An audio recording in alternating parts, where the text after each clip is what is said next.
All right, good morning or good afternoon. Today, I decided to go way back in time and we're going to discuss a little bit of the inception, the beginning, and the history of Section 8. For us to understand what today is, we also need to look at our history and the past. That will help prevail when understanding how the system has evolved over time. And so, that being said, my name is Jay. I'm the owner of Section8Consulting.com, and I regretfully, for probably almost a decade and a half, forgot to ever make the history of Section 8. So, I did my own research and I did some confirmations through both connections at HUD and also online research. And what I came up with is exactly what I had thought from the beginning, because I already had a fairly good understanding of the system, but I wanted to see whether or not my 26 or 27 years working at the federal level that I truly understood the inception of Section 8. So that being said, let me bring in the story time for you guys. And if you wish, you can comment anything you wish. Just keep the quorum very good here. We don't want any arguments or otherwise attacks on people just based on the history of Section 8. Okay. So bringing in my notes that you guys can't see. First step, so the origins of federal housing assistance began not as Section 8, it was with housing vouchers.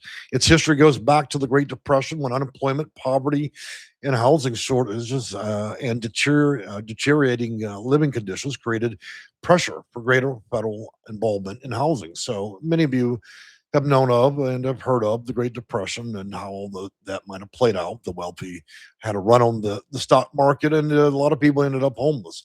It was probably one of the greatest homeless achievements of the government's history in time. There were probably more homeless people during the Great Depression than there's ever been. So before 1930, housing assistance was largely handled by the local or charitable level. The economic crisis changed, and then the federal government's role dramatically changed. In 1937, the United States Housing Act, under President Franklin D. Roosevelt, signed the United States Housing Act of 1937, known as the Stilgale Act. The law established a permanent federal framework for supporting low rent public housing through local public housing agencies, better known for most of you as project based housing, okay? But it wasn't called that back in the day.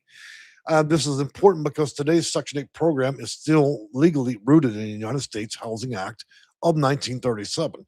But that's kind of the inception of the concept and words of Section 8. It wasn't actually the invention of it. And it was not implemented strictly as a program until much later. So, however, the housing choice voucher as we know it today did not exist in 1937. The original approach focused heavily on public support housing developments rather than giving family assistance to rent privately owned homes.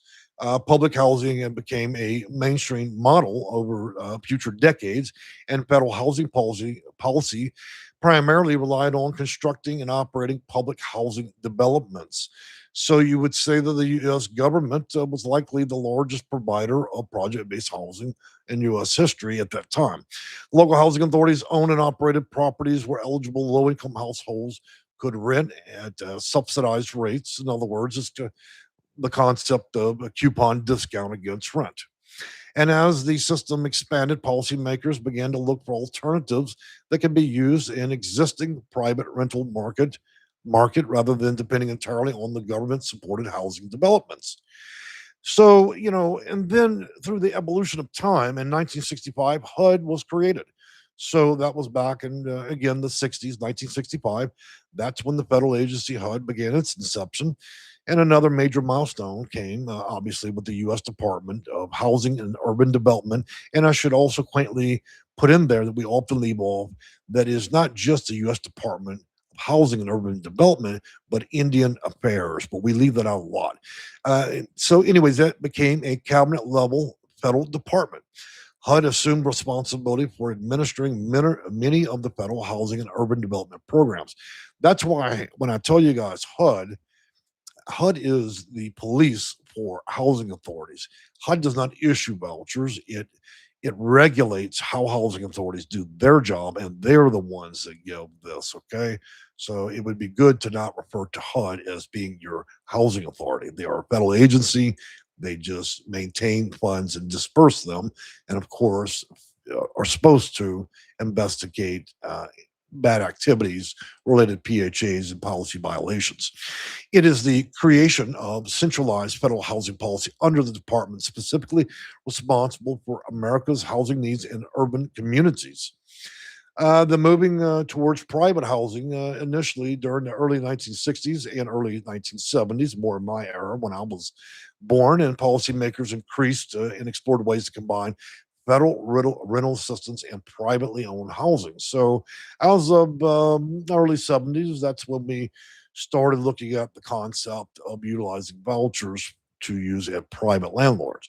So, Section 8 is more or less born on 1974. So remember, in 37, we have the concept of Section 8, but it isn't actually the program yet. So in 1974, the modern Section 8 program traces directly to the Housing and Community Development Act of 1974, signed by President Gerald Ford. The law amended the United States Housing Act of 1937 and established a new Section 8 rental assistance program.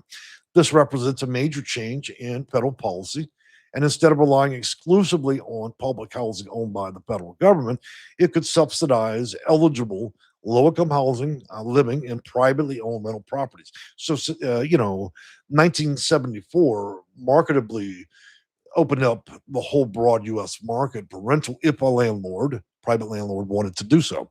So, why was it called Section 8? The name is not a description of the people receiving assistance. It comes from Section 8 of the United States Housing Act of 1937, which is substantially revised through the 1974 legislation to authorize rental assistance programs.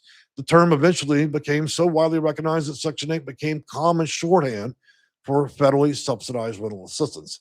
And as of today, in 2026, Section 8 pretty much refers to anything that's related to housing that's being subsidized or otherwise a voucher. In fact, you guys use it so loosely that it's no longer connected to what it actually used to be.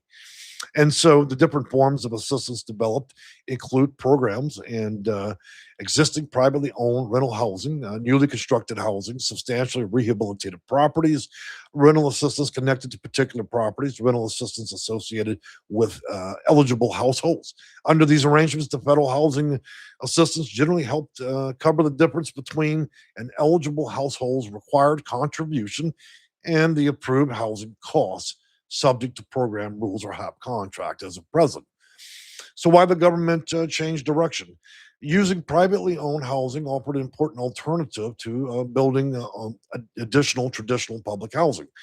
Federal assistance could leverage housing that already existed in communities, and the approach also created a possibility of giving households greater access to broader private rental markets. This shift helped establish the foundation of what would eventually become today's Housing Choice Voucher Program, another evolution in the system. So, as of the 1980s, we'd say probably early 80s, the voucher concept expands, and federal housing continued to change during the 1980s. Congress authorized additional forms of tenant based rental assistance, including voucher demonstration and programs that expanded the concept of families using subsidies in the private rental market. And through that expansion in the early 80s is where I think that was also when this program was published in a lot of news. And that's where prejudicial behavior, racism, and all things got involved in this. Prior to that, this was not a great issue. It was only when it became more inclusive and that media blasted all kinds of concepts that still last till today. People still share the same sentiments that they heard as young adults or even children from the 80s, thinking that's more or less what the program is today. And that's simply not the reality. It was just heavily tilted back in the early 80s when they expanded it, and people have carried this prejudicial behavior all the way into the future to some degree. And so certificates of voucher eventually existed alongside one another. Although they shared similarities, they operated under different rules concerning rents and subsidies and tenant payments. This period was critical to bridge the original 1974 Section 8 system to today's Housing Choice Voucher Program. And so What happened in the 70s and 80s again has evolved into the 90s. And as of the 90s, we have the Housing Choice Voucher Program. So, moving towards a voucher system by the 1990s, federal assistance system included both Section 8 certificates and vouchers. And Congress eventually moved towards consolidating these forms of tenant based assistance into more unified program. In 1998, the Housing Choice Voucher Program made a transformational change. And so the Quality of Housing and Work Responsibility Act of 1998, called QHWRA, many of you may remember from back in the day, the law directed the merger of Section 8 tenant based certificate and voucher programs into a modern Housing Choice Voucher Program. So as of 1998, what we have today is pretty much what has started to be developed when all was merged in 98. The transition was implemented around the end of 1990 and in the beginning of the 2000s. This is why I tell you guys, the system has evolved a lot. So opinions shared and thought of and remembered from the 80s, this is not the same system. It's evolved immensely, and it continues to evolve almost every 5 or 6 years. So the transition and implementation through the end of the 90s and 2000s, and this is a program that most Americans are referring to today when they say, I have Section 8, okay? And even that, I can tell you, there's been newer and newer iterations since the early 2000s. I would say approximately 5 or 6, though the core example of these programs, including the Housing Choice Voucher, project based housing, low income housing, and the later addition of continuum of care programs for homeless. So the historical evolution rolled from 1937 as just simply government public housing framework. 65, HUD was established and became a federal agency that regulated it. 74 also included the Section 8 rental assistance that was created. In the 1980s, tenant based vouchers were expanded, in other words, project based. In 98, certificates and vouchers were consolidated to then create the Housing Choice Voucher Program.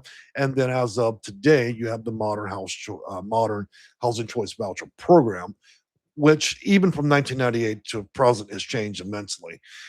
And I would say, marketably, some of the greatest, newest changes that could be put on this list has been during this administration. There has been a reexamination of all policies and rules, both at the federal level and at the PHA level, to turn the program into something very different again. And we may see an additional evolution by 2030 or a little bit later when we roll over into an AI system where you see kind of the last marketable days of housing authorities being converted over to government subsidized AI, which again would probably be preferential, as AIs don't have an interest in theft, lies, stealing, and everything else. So it would probably also greatly expedite the process for housing for those that are well qualified and actually need this versus those that simply qualify on a limited basis. Okay. Well, guys, that was a mouthful, and I'm an expert of many things, but not the history.